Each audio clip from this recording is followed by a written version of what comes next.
মরণব্যাধি ক্যান্সারের বিরুদ্ধে লড়াইয়ে দীর্ঘদিন ধরেই পরীক্ষা নিরীক্ষা চালাচ্ছে গবেষণা সংস্থাগুলো।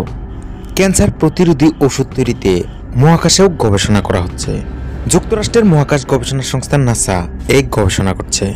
সম্প্রতি মার্কিন প্রেসিডেন্ট জো বাইডেন আয়োজিত এক অনুষ্ঠানে নাসার কর্মকর্তারা মহাকাশে ওজনহীন পরিবেশে ক্যান্সার গবেষণার উল্লেখযোগ্য অগ্রগতির কথা বলেছেন। ওয়াশিংটনে আয়োজিত ওই অনুষ্ঠানে নাসার নভোচারী ফ্র্যাঙ্ক রুবিও বলেন, গবেষণা পরিচালনার জন্য অনন্য একটি জায়গা হচ্ছে মহাকাশ। পৃথিবী পৃষ্ঠ থেকে 400 কিলোমিটার উপরে আন্তর্জাতিক মহাকাশ স্টেশনে সাম্প্রতিক এক মিশনে ক্যান্সার নিয়ে গবেষণা চালান 48 বছর বয়সী পদার্থবিদ ও সাবেক সামরিক হেলিকপ্টার চালক ফ্র্যাঙ্ক। মহাকাশে গবেষণা করার সুবিধা হলো সেখানকার ওজনহীন পরিবেশে দ্রুত কুকের বয়স বাড়ে, এতে গবেষণার গতি বেড়ে যায়। এছাড়া কুকের খাঁটি গঠন কাঠামো বিশ্লেষণ করতে পারেন গবেষকরা। বার্তা সংস্থা এএফপিকে দেওয়া এক সাক্ষাৎকারে নাসার প্রধান বিল নেলসন বলেন, পৃথিবীর তুলনায় মহাকাশে কুকের আণবিক গঠন আরও ভালোভাবে বিশ্লেষণ করা সুযোগ তৈরি হয়।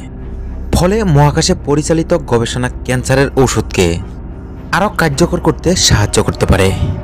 যুক্তরাষ্ট্রের ওষুধ কোম্পানি মার্ক তাদের শিরায় দেওয়া ক্যান্সারের ওষুধ কিটরুডা নিয়ে আন্তর্জাতিক মহাকাশ স্টেশনে একটি গবেষণা চালায়। এর মূল উপাদানটিকে তরলে রূপান্তর করা কঠিন।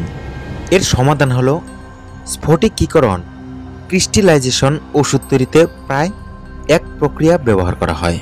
এর আগে 2017 সালে মার্ক পৃথক একটি গবেষণা চালিয়েছিল, যাতে পৃথিবীর তুলনায় মহাকাশে দ্রুত ক্রিস্টাল তৈরি হয় কিনা তা পরীক্ষা করে দেখা হয়।